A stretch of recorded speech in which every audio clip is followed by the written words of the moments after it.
फिर मैं ये बात सुनता हूँ कि यूट्यूब चैनल मेरा था, फेम मेरा था, नाम मेरा था, पैसे मेरे थे और ये वो सब कुछ लिया गया ऐसे। पहली बात तो ये है कि जब शादी हुई तो आप लोगों को पता है कि आप लोगों ने हमें एज अ कपल पसंद करना शुरू किया। उसके बाद मुझे पता है पहले से आपका बहुत ज़्यादा नाम था और आप सब उनसे बहुत प्यार करते थे, बट उसके बाद आप लोगों ने जब मेहंदी वाली हमारी रील आती है, निकाह वाली आती है कि आप मेरे निकाह में फोटोग्राफ देंगी,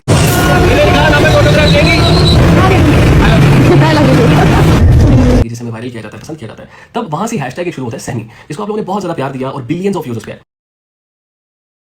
और आप लोगों ने हमें एज अ ब्रांड पसंद किया, एज अ कपल ब्रांड पसंद किया, और हम लोगों ने अपनी जिंदगी की आगे वाली शुरुआत थी वो एज अ कपल ब्रांड शुरू की, जिसमें कहीं भी ये डिसाइड नहीं था कि ये बंदा इतनी मेहनत करेगा, इसका इतना फेम है तो इसके इतने पैसे हैं, और ये बंदा इतनी मेहनत करेगा, इतने पैसे हैं, इसका इतना फेम है। क्योंकि शादी में मुझे नहीं लगता कि कभी भी ऐसा कुछ भी होता है, वो चाहे इन्फ्लुएंसर हो या ना हो, अगर मियां बीवी दोनों साथ काम करते हैं तो जिसको जिस चीज़ की जरूरत होती है तो पार्टनर उसको उस वक्त उसके साथ खड़ा होता है, यार मैं इस वक्त तुम्हारे साथ हूँ, उस वक्त तुम्हारे साथ हूँ। मैंने हर तरह से मेहनत करके, आप लोगों को पता है, सारे व्लॉग्स मैंने किए, हर तरह से एडिट मैंने किया, कोई एडिटर नहीं रखा, सब मैं खुद कर रहा था। और उसके बाद अगर वो चीज़ सामने आती है और बाद में सिर्फ ये कह दिया जाए कि मेरा चैनल था, अपने चैनल पे कर लेते, डेफिनेटली बात है, बिल्कुल ठीक कह रही हूँ, मैं अपने चैनल पे कर सकता था। और मुझे बहुत सारे लोगों ने कहा भी कि सनी अपने चैनल पे शुरू कर लो, बाद में अगर मसला जिंदगी में आते हैं, ये होते हैं, वो होते हैं, बट मेरे ज़हनों को मान में भी नहीं था कि जिंदगी में कभी भी ऐसा मसला आ सकता है। अगर मैं अपने चैनल पे ब्लॉग करता, शायद थोड़ी रीच कमाती, शायद थोड़े व्यूज कमाते, शायद थोड़े पैसे कमाते, लेकिन जो मेरे रब ने मेरी जिंदगी में मेरे नसीब में रिजल्ट लिखा हुआ था वो लास्ट में मिलना था। और मुझे नहीं पता कि अब इस बात को क्यों चला जा रहा है कि समी ने व्लॉग क्यों किया, समी ने ये क्यों किया। मैंने कहीं भी कुछ भी जबरदस्ती नहीं किया। वो चाहती थी कि हम, आप लोग चाहते थे पहले तो कि हम लोग एज अ ब्रांड नजर आए, एज अ कपल नजर आए। तो इसमें मुझे नहीं लगता, ना मेरी कभी भी ये सोच थी, ना मैं ये सोच सकता हूँ कि शादी को एक कॉम्पिटिशन बना दिया गया कि पार्टनरशिप का नाम है। और जिंदगी में कोई भी चीज़ हो, शादी से रिलेटेड, जब आपकी शादी हो जाती है तो आपकी हर तरह से आप दोनों दूसरे के पार्टनर्स बन जाते हो। ये किसी भी तरह से कोई कॉम्पिटिशन नहीं रहता। तो मुझे नहीं लगता इस पर कोई भी सवाल उठाना चाहिए कि व्लॉग हुए और आपने की और आपने इनकम लिया। उसमें मुझे कहा जा रहा है, इनकी तरफ से इल्जाम आया कि मुझे फोर्सफुली कहा गया कि आप ये काम करें, काम करें, काम करें। अगर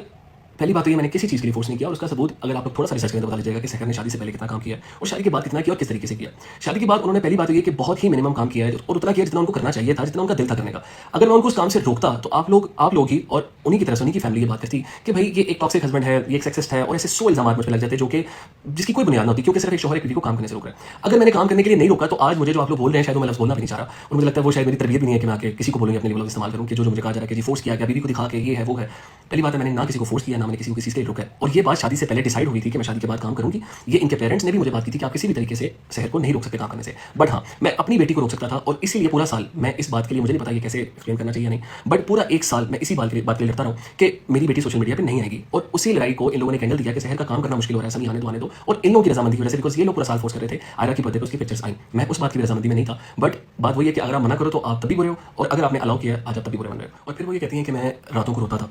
लेकिन उन्होंने ये नहीं बताया सही तरीके से कि मैं क्यों रोता था। मर्द जितनी कोशिश कर सकता है वो अपनी हर मुमकिन कोशिश करता है कि अपनी फैमिली को, अपने बीवी को, अपने बच्चों को जिस अपनी हैसियत के मुताबिक कुछ रख सके वो रखता है।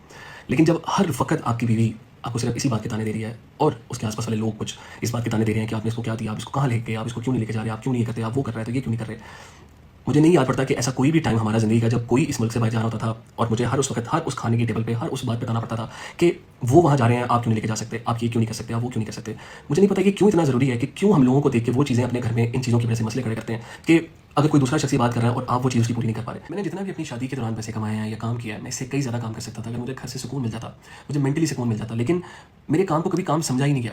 ऐसे बहुत सारे आर्टिस्ट हैं हमारे पाकिस्तान में, तकरीबन सारे ऐसे आर्टिस्ट हैं जिन्होंने ज़िंदगी में पहले स्ट्रगल किया और उसके बाद उनका इतना बड़ा नाम है और आप सब लोग उनके गाने सुनना पसंद करते हैं। और जिस स्टूडियो का ये जिक्र कर रही हैं, स्टूडियो में जाके बैठे रहते हैं, उसी स्टूडियो की तरफ से, वो स्टूडियो शायद इस वक्त पाकिस्तान का one of the most famous studio है, जिसमें से आप लोग जितने गाने आ रहे हैं सब पसंद कर रहे हैं, जैसे मेरी ज़िंदगी है तो, हीर, और ऐसे कई आर्टिस्टों के और गाने, रिगार्डलेस, और बहुत सारी ऐसी चीज़ें जो कि शायद मुझे याद भी नहीं है। हमने इतना काम करते हैं और एज एन आर्टिस्ट मुझे नहीं लगता कोई भी आर्टिस्ट इस चीज़ को समझेगा या कोई भी आर्टिस्ट इस चीज़ को लेगा कि आप किसी के स्ट्रगल को सिर्फ ये कह के टाल दो कि वो तो सिर्फ स्टूडियो में बैठे रहते थे। मैंने बहुत काम किया है, शादी से पहले भी, शादी के दौरान शायद मैं उतना नहीं कर सका और शादी के बाद भी कर रहा हूँ, जो कि आप लोग सुन भी रहे हैं। तो मुझे लगता है किसी के प्रोफेशन को इस तरह कह देना, जब आप उसको कुछ, अपने शोहर के प्रोफेशन को कुछ मानते ही नहीं हो, तो आपको क्या लगता है कि वो जिंदगी में कितना ही कामयाब हो सकता है। सोशल मीडिया पे कुछ ऐसी बातें की जा रही हैं जिसका मुझसे पहले तो कोई ताल्लुक नहीं है, लेकिन मुझ पर इस तरह के इल्जाम लगाए जा रहे हैं जो शायद मैं कभी जिंदगी में सोच भी नहीं सकता। ना तो मैं इस तरह का शख्स हूँ, क्योंकि आप लोगों ने भी कहीं ना कहीं मुझे सोशल मीडिया पर देखा, मेरी अपनी एक बेटी है और मैं लोगों की माँ बहन की इज्जत करने वाला इंसान हूँ, और मैंने सबको, तकरीबन सबको अपनी बहन माना और बहन ही कह के बुलाया। एक ऐसा शख्स कभी भी किसी भी एंगल से अपने घर में इस तरह के घिनौने अल्फाजात यूज नहीं कर सकता। एक बात तो हम पहले ये क्लियर कर लेते हैं कि ये एक लव मैरिज थी, इसको किसी भी तरह से, किसी भी और एंगल में लेके जाके अगर आप लोगों के सामने लेके आ रहे हो, सबको पता है कि मैं उसे काका कह के बुलाता था, ठीक है। मैंने कभी भी शहर भी नहीं कहा, या तो बेगम कहता था या काका कहता था, सब लोगों ने सुना है। और उसमें मैं आप भी कहता था और तू भी कहता था, और सेम गोज फॉर हर, वो भी मुझे कभी आप कह रही है, कभी तू कह रही है, और इस बात को लोगों के सामने लेके आना कि भाई आपने ये तू कह के बात करता था। हम दोनों में इतनी फ्रैंकनेस थी कि हम दोनों एक दूसरे से बहुत सारे अल्फाजात यूज कर लेते थे, एक दूसरे को तू कह देना और बाकी चीजें कर लेना, लेकिन इसका कतन ये मतलब नहीं था कि एक टॉक्सिक रिलेशनशिप था जिसमें गाली गलोच हो रहा है और बार बार एक दूसरे को गालियां निकाली जा रही हैं या कुछ भी हो रहा है। सिर्फ इस चीज को एक डिफरेंट एंगल देने के लिए और एक मर्द को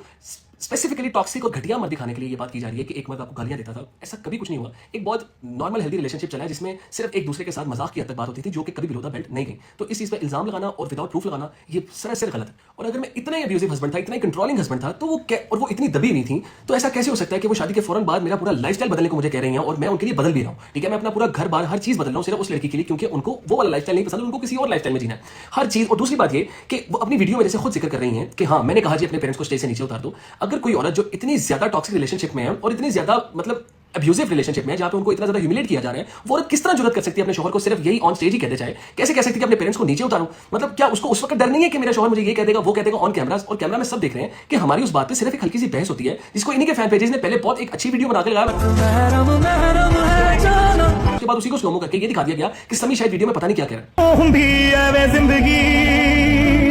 तो प्लीज थोड़ा सा वीडियोस पे गौर करें, थोड़ा सा बातों पे गौर करें और इतनी आसानी से किसी पे भी इतने इल्जामात मत लगाएं। ये कह रही है कि सामान मैंने इनको नहीं दिया और सामान मेरा 40% है, 60% है उधर, ये वो सब बातें। ये मेरे घर से अपनी एक एक चीज लेके जा चुकी हैं, ठीक है। और इस बात का प्रूफ मेरे पास, मैंने आपको लास्ट टाइम भी बताया था कि इन्होंने जिस दरख्वास्त की बेस पे सामान उठाया था, जो उन्होंने मेरे खिलाफ करवाई थी, वो दरख्वास्त क्लियर हो चुकी है। वो इसी बेस पे हुई थी क्योंकि ये सारा सामान लेके जा चुकी थी। मेरे पास उस सारे प्रोसीजर की वीडियोस पड़ी हैं जो कि वहां पे बनी थी, और उसमें मैं ये भी बात कर रहा हूं बल्कि कि आप अगर जो मेरा भी लेके जाना है वो भी ले जाओ। और अगर आप लोगों को इस बात पर भी यकीन नहीं आता तो मैं जल्द इंशाल्लाह ताला कोशिश करूंगा कि मैं ये वाली वीडियोस भी आप लोगों तक पहुंचा दूं, जिसमें मैं खुद हर चीज उठवा के, मतलब जो इनके साथ लोग आए थे वो सब चीजें लेके जा रहा हूं। मेरा इस चीज में किसी चीज में मैंने नहीं बोला कि मुझे ये रखना है या वो रखना है। हर चीज जो उनका दिल चाहा है वो ये लेके गई है और मैं इस चीज से बिल्कुल क्लियर हूं, क्योंकि एक लीगल तौर पर ये उस चीज को करने आई थी और वो लीगली सब कुछ प्रॉपर्ली हो चुका है। फिर ये बात कर रही है कि मैंने बच्ची छीन ली और मैं हाथ जोड़ती थी इनके आगे कि प्लीज मेरी बच्ची दे दो, ये कर दो, वो कर दो। इतना जल्लाद बाप होता तो ये हरकत मैं कर रहा होता कि मैंने अपनी बच्ची अपने पास रखी होती और एक साल से सहर तरस रही होती अपनी बच्ची के लिए, सहर सबको मैसेज करी होती, सहर रातों को रोती अपनी बच्ची को याद करके, जो सब मैं कर रहा हूं। मैं ना आज तक इनके दरवाजे पे, ना मैंने कोई बदतमीजी, ना मैंने किसी को कोई बात की, मैं सिर्फ और सिर्फ कोर्ट में मेरी बच्ची जलील, और इसीलिए मैंने उनको सबको मैसेज करता रहा हूं एक साल की, प्लीज मेरी बच्ची से मिलवा दो। जबकि ये मेरी बच्ची को हर तरह से इमोशनल एंगल लोगों को दिखाने के लिए हर वीडियो में, हर रील में यूज कर रही है, उसको कमर्शियली एक्सप्लॉइट कर रही है, उसको हर कैंपेन में यूज कर रही है। अगर ये सब मैं करने वाला होता तो मेरी बच्ची मेरे पास होती। इन्होंने एक साल से मुझे मेरी बच्ची से मिलने नहीं दिया। और मैं, ठीक है, मैं शायद शौहर अच्छा नहीं था, शायद मैंने बहुत सारी चीजें गलत भी की होंगी, लेकिन मैंने अपने बच्ची के लिए कभी जिंदगी में ना कुछ बुरा सोचा है, ना कुछ बुरा किया है। जो भी ये बात मुझ पर इल्जाम लगाए जा रहे हैं कि बच्ची का एक दफा पैम्पर, बच्ची का ये, बच्ची का वो, आप सब समझदार है। कोई भी जाहिल से जाहिल बाप भी, कोई बुरे से बुरा बाप भी हरकतें नहीं करेगा। मुझे जरूरत नहीं है कि मैं एक स्क्रीनशॉट लगाऊं, कि मैं एक चीजें लगाऊं कि मैं अपनी बच्ची के लिए क्या लेके आया क्या नहीं। लेकिन बात सिर्फ इतनी सी है कि किसी को इतना बुरा मत किया जाए कि कल को उसकी बच्ची बड़ी होकर देखे तो वो अपने बाप को दुत्कारने लग जाए। जो चीजें सही हैं वो सही रहेंगी, जो गलत है इंशाल्लाह ताला अल्लाह ने चाहा तो वो सामने जरूर आएंगी और लोग उन्हें जरूर समझेंगे, और एंड पे जीत हमेशा सच्चाई की होती है और इंशाल्लाह होगी भी। अभी जो इनके और इनके दोस्तों की तरफ से कैंपेन चलाई जा रही है कि बंदा ये हो और ये ना हो, ऐसे हो वैसे ना हो, मेरे अकाउंट को रिपोर्ट किया जा रहा है और मुझे रिस्ट्रिक्शंस आ रही हैं, ये सिर्फ मुझे कैंसिल और फेल करने के लिए किया जा रहा है। लेकिन मैं बिल्कुल नहीं डरूंगा, क्योंकि ये पास और फेल करना सिर्फ अल्लाह के हाथ में, और इसका फैसला इंशाल्लाह ताला जरूर करेंगे। जो सच्चा सबके सामने जरूर आएगा। तब तक दुआ में याद रखें मुझे। अल्लाह हाफिज़।